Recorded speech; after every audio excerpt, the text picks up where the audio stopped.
Mario, I are you just have the one getting a call from the ship station interstate I'm or in what? right now. I'll get the Excel one. Maybe I can do that one tonight. The Google Docs one.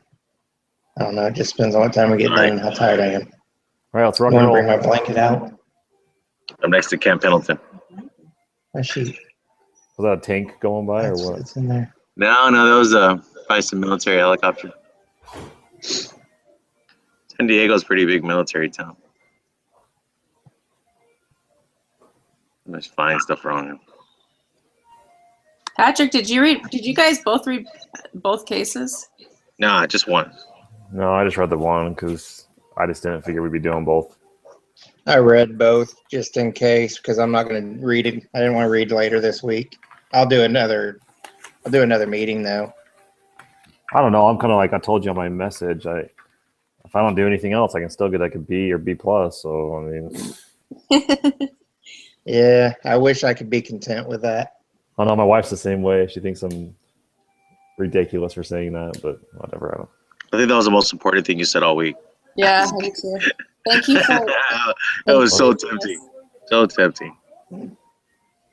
Well, I have to go. Bye. We can't smell you, so you don't need a shower. And we can't see you, so it doesn't matter that way either. I know you guys spend some time with your kids. Yeah, I haven't seen them in like 7 days. They were with their dad, and then my mom had them last night because we wanted to stay over in Montana because we paid $1,000 for that tag. So we're there 3 days and seeing lots of stuff, but didn't get a good shot on one. So, anyways, So was that you that got that one, or? Yeah. Good. All right, let's rock and roll. Rentjuice. All right. Let's go. Rentjuice, go ahead. We're live. We're 30 live already. Is there an outline? Is there an outline we're supposed to follow? There's some questions. I have it. I'll go back and listen to it and do all the notes and then send it. All right. This one's not due till the 24th, right? Day after Thanksgiving, yeah. Okay. I'm gonna do it. Okay, so I'm just gonna push mute and then I'll come back. Text me when you're done and then I'll stop it and send the link and then I'll send the notes tomorrow. All right, cool. Okay. All right, kids, let's do this. All right, let's pull up the notes. Yep.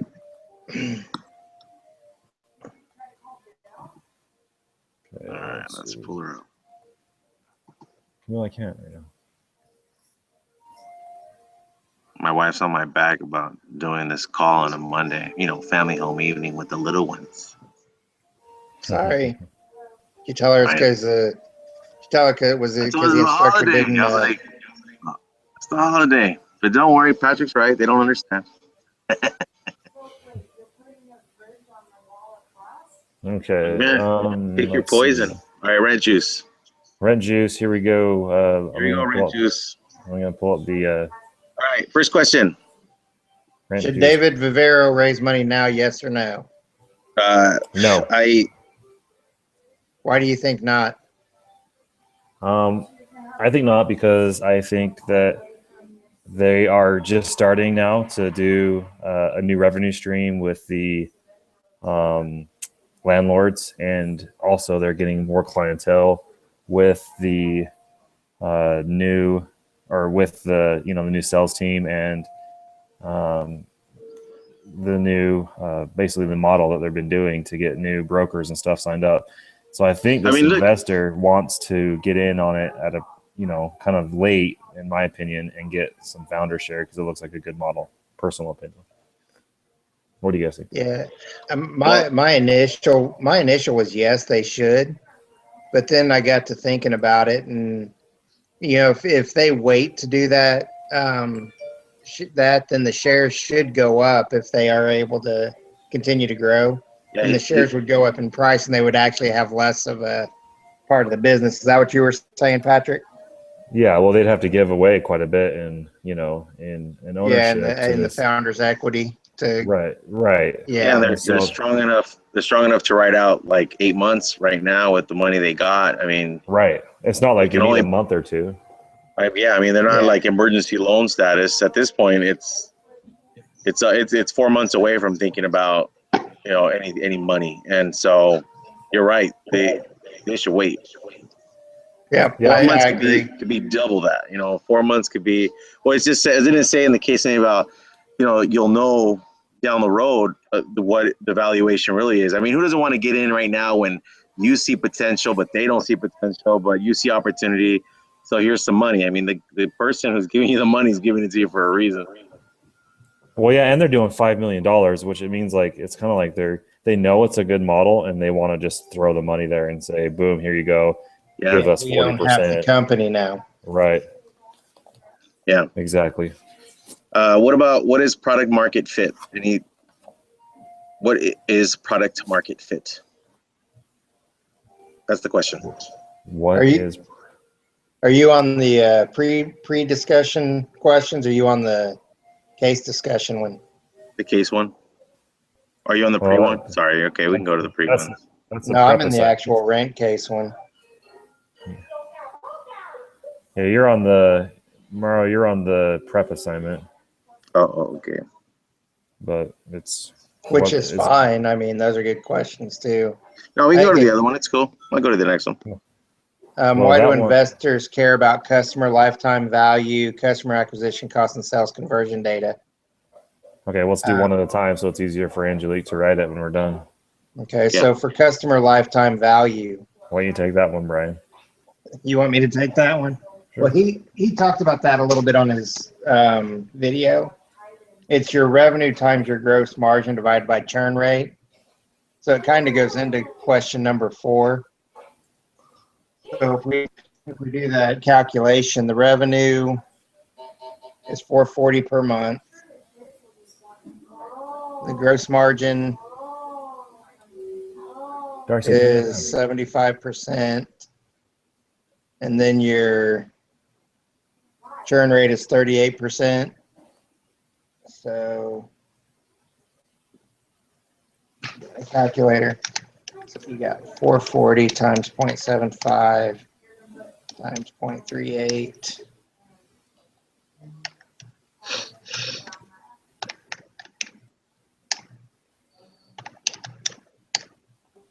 So it's 125.40. If so, we can put that in for question 4 that the CLV is 125.40.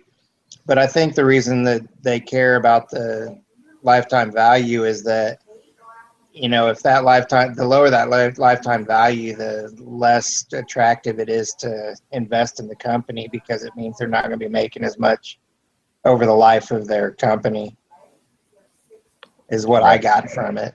So the bigger that number is, the more they're going to make on that customer over the lifetime of the customer. Right. And then the customer acquisition cost matters to investors, because the higher you have to pay to get customers to sign up for your product, the less your profit's going to be on that customer. So again, it's a matter of, the more it costs to get them in, the less you make, the less the company's worth overall.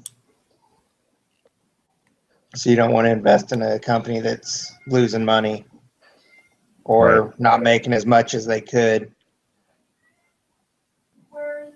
And then sales conversion data. Well, do we do customer acquisition costs? Did you just talk about that? Yeah, that was customer acquisition. The more it costs to get a customer to buy your product, the less your profit's going to be on the overall. They said, I highlighted it, they said that they were averaging, what was it, where is that number at?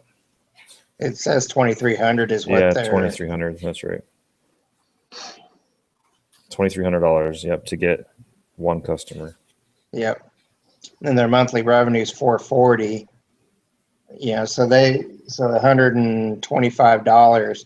It's going to take them 2 years really to pay back how much it costs to get a customer in the door right now.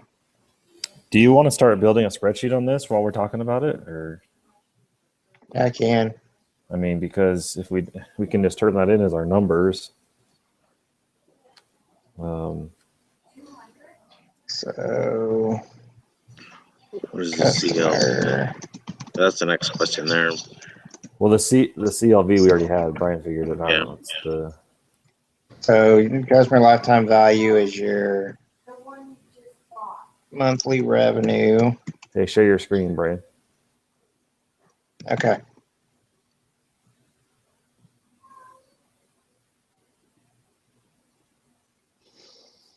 All right. Perfect. So it's your monthly revenue, gross margin, and your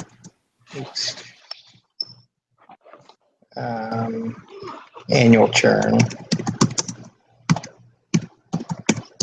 equals CLV.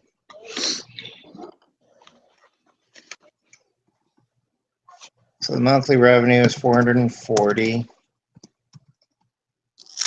Come on. Gross margin is 0.75, 75%, and churn is 38%. That equals that times that divided by that. Ooh, there you go. So your customer lifetime value is 868. Your CAC is 2,300. So you're actually losing $1,500 per customer.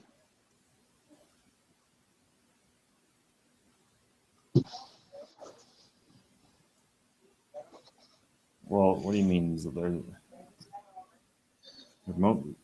How are they losing that much money if their monthly revenue is $440 per customer, right? That's monthly. That's right. So what does it take? It takes them. And it costs how much to get them? 2,300. Yeah. So what? 8 months? No, not even that. 6 months. They start making it. It's 5 months. that divided by that. So it takes about 3 months, 2.5 months.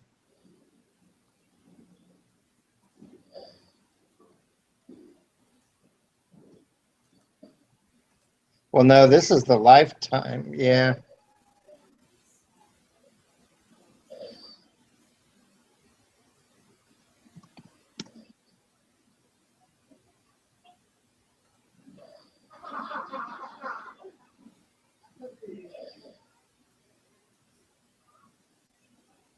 Well, see, these are on annual. Yeah. Those are on annual, so I got to make that an annual number. Yeah.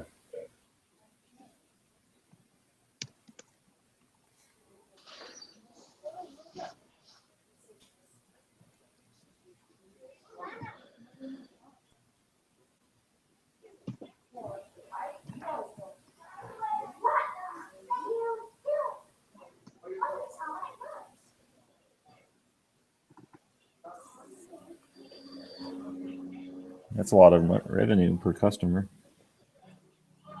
Yeah, man, they're even on it 81% of the time they log on. What is it, daily? It's pretty good. Okay, so It's a they real get active site. $5,280 per year per customer. The first year they have the fee. Are you gonna add that in? 20. What's that? Oh yeah, there it is right there. CAC. Okay.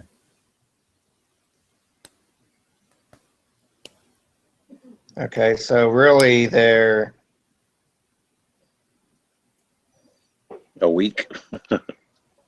Yeah, it's not gonna take them no, that it's long. not. That's not what we need. We need to. So their lifetime value would be CLV minus cost of CAC, right? Mm-hmm. So they would equal that minus that. And that's what they make in a lifetime. So that's what they make per customer. Lifetime value. Yeah. Yeah. That's cool. That's good money. Yeah. That's great money. Well, that's website. You're saying that they're making $10,000 for $10,421. That's what's customer lifetime value? Let me Google that real quick. He said something about it on his.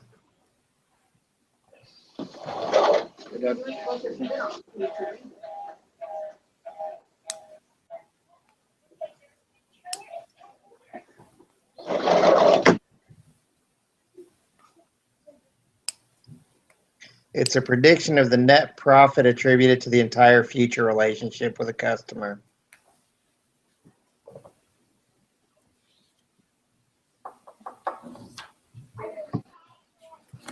So would it?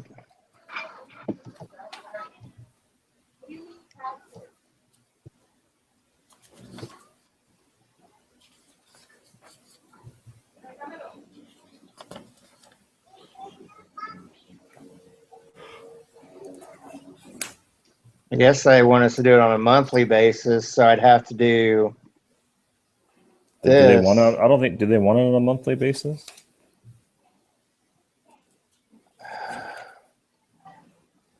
Let me see what it does when I do it this way. It was $22.29 or $2,290, by the way, to acquire a new customer. How much? $2,290. $22.90. Yeah. So they just rounded it up. Yeah. Okay.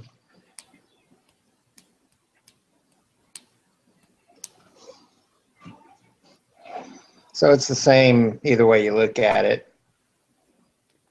It doesn't matter if you do it at 440 and divide the annual churn rate into monthly, or if you want to do it on a yearly basis. You still come up with the same number. Okay. All right. What's the next? Next. Number 5. Did we do why investors care about the sales and conversion data? I don't think we said specifically sales and conversion data. We stopped there. Why do investors care about sales and conversion data? Well, it tells them what's happening. Right. I mean, it tells them if they're raising their sales or if they're losing sales, and how many, all of that, like if they have 1,000, if they have 1,000 hits from their ad and they only get, 2 customers from that 1,000 hits, then, is that a good or a bad number? So yeah. It's like a health indicator. Yeah, that's a good way to put it. Health indicator. It only tells part of the story, but it tells a story. Yeah. So it says, what is the CLV of a Rentjuice customer? And you feel good with the 10,000 on that? Yeah. Yeah.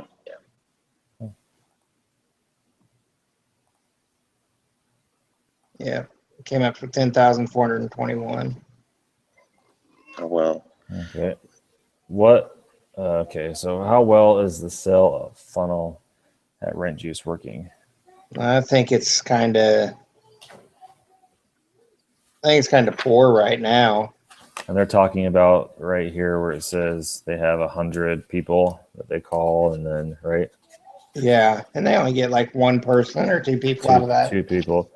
Of 100 qualified leads contacted via email or phone, someone at 45 of the brokerage firms took a call, so only less than half even answered the phone. 21 decision makers agreeing to speak with us, 9 of whom agreed to view a demo, and 2 subscribed to Rentjuice out of 100. So it says that, didn't it talk about they hired this girl that she was doing 80 calls a day? Mm-hmm.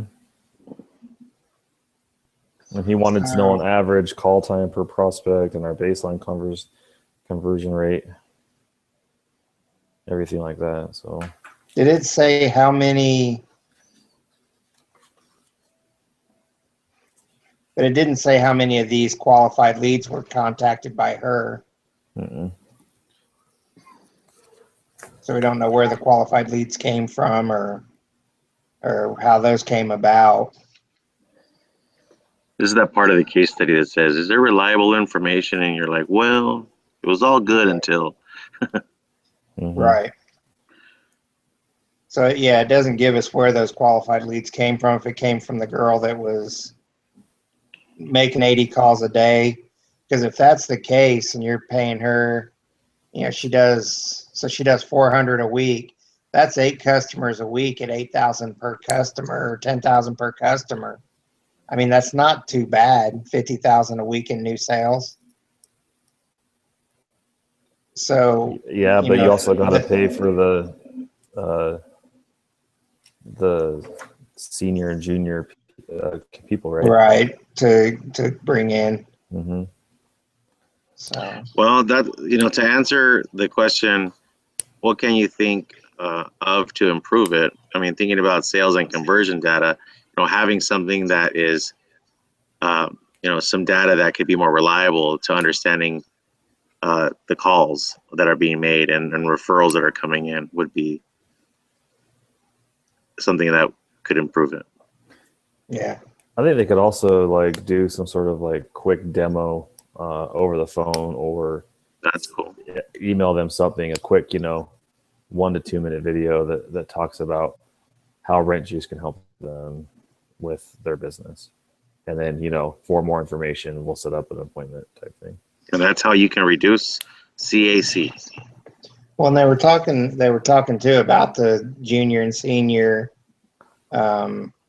sales analysts, or business analysts, I think they call them. So do they beef up the juniors that make all the cold calls and, bring in the work? Well, yeah, they're the cheaper ones, only averaging $50,000 a year. Yeah. But they're not the ones doing the final sell either. So so I'm saying like beef them up and then maybe work on where you need to go for the senior. So bring in maybe 5 or 6 of the juniors, keep the 2 seniors to work off of what the juniors are bringing in for now, and then if you need to beef up senior from there, then you do it. Exactly. Okay. And that will also reduce the cost of getting consumers too, right? Or customers. Well, it'll raise it up initially until the juniors start producing. But if the juniors are producing enough valid leads, then yeah, it would start reducing it quite a bit. Mm-hmm.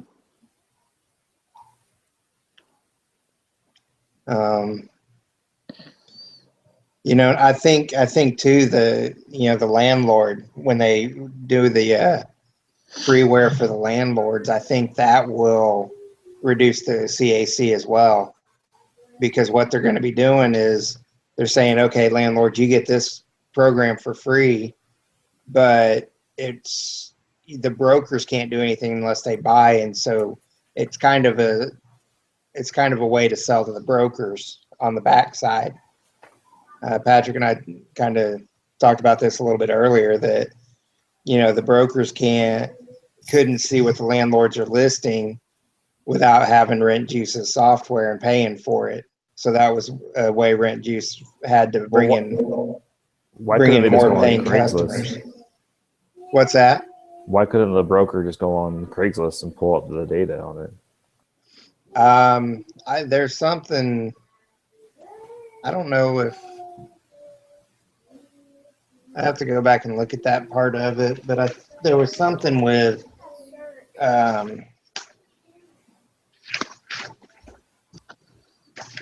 where's that?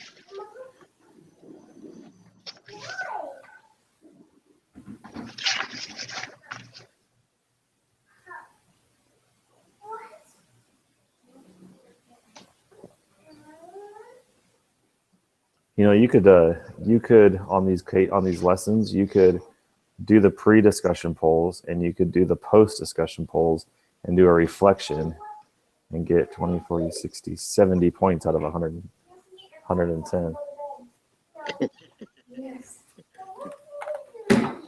What would that be? My calculator. It doesn't take much to pass, huh? You keep doing the math. That'd be a D minus. If what? If you just did the post discussion, pre discussions, and the reflection. You'd get a D minus for the week. Yeah. But still, it'd be a lot of points.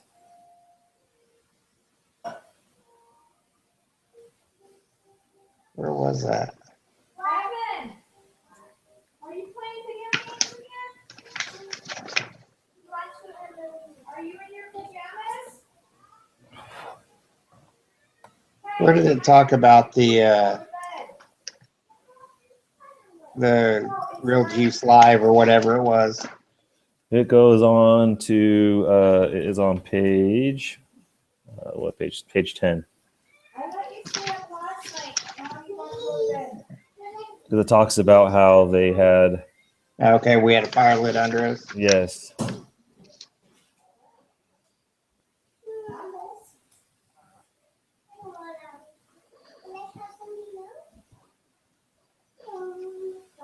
Oh, because they're publishing the listings on Rentjuice. Where does it say that at?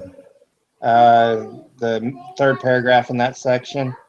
It says, we'll launch it in a few weeks. Real Time will be a free product that makes it easy for landlords to publish new listings on Rentjuice to the brokers that they prefer to work with.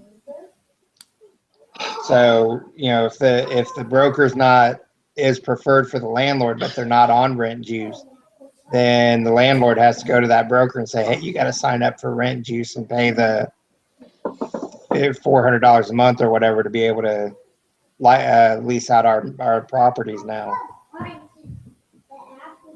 Well, so I guess I don't get that. Like, why does the landlord want to? It's on the last question.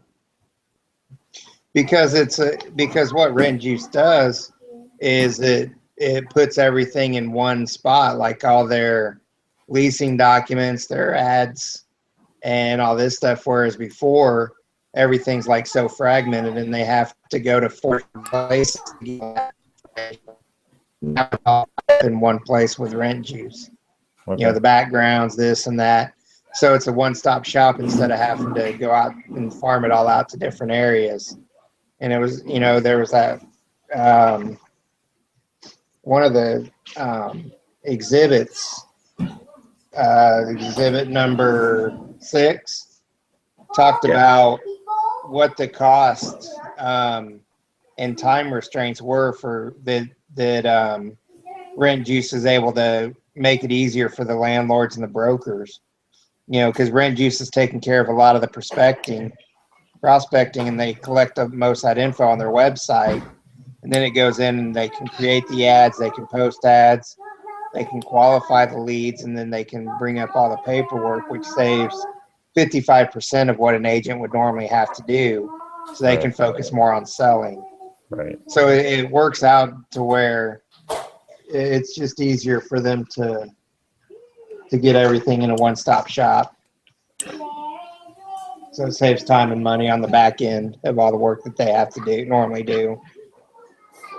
For this last question, how should Viverero respond to the new competition? Well, I think he should go ahead and get out that Real Juice Live. Is that what it's called? Real Time. Real Time. Good. And he's get out that Real Juice Real Time quickly to buffer any of the momentum that new company could get by beating them to market. Another option they could do was to buy out the new competition with the loan. Yeah, yeah, they could go ahead and go get that financing and then buy them out. Right. That's actually a pretty good option. Even though we said we didn't think they should go for the loan. Right, but I just said list all the options you can think of.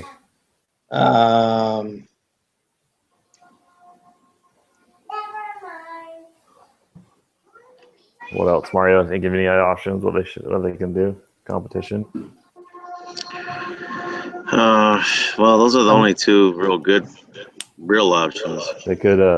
I think they need to go to the sales plan and beef up their sales quicker, so that they can get their product out to more people and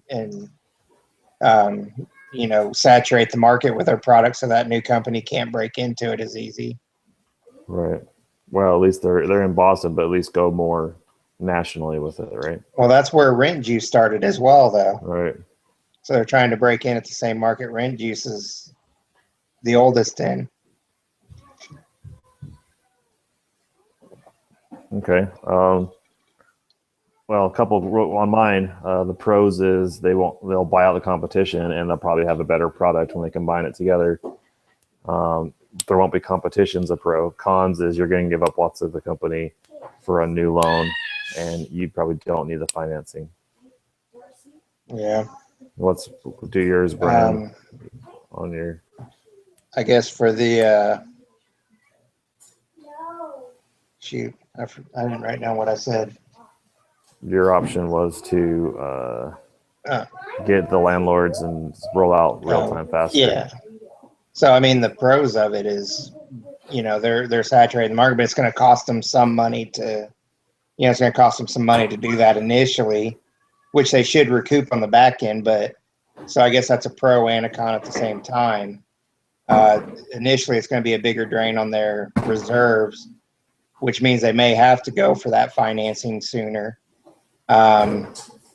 which would be a con because that would take up some of their time. But the pros is that they would, in the long run, if they saturate the market and can get the big majority of the market, then they will basically squash out the competition where it's not going to matter anyway. Yeah, I agree. You can do without the money and just saturate the market with it, and I think you'll come. I mean, look, I'm in the tutoring business, and I have 7 tutoring centers in a 1 mile radius.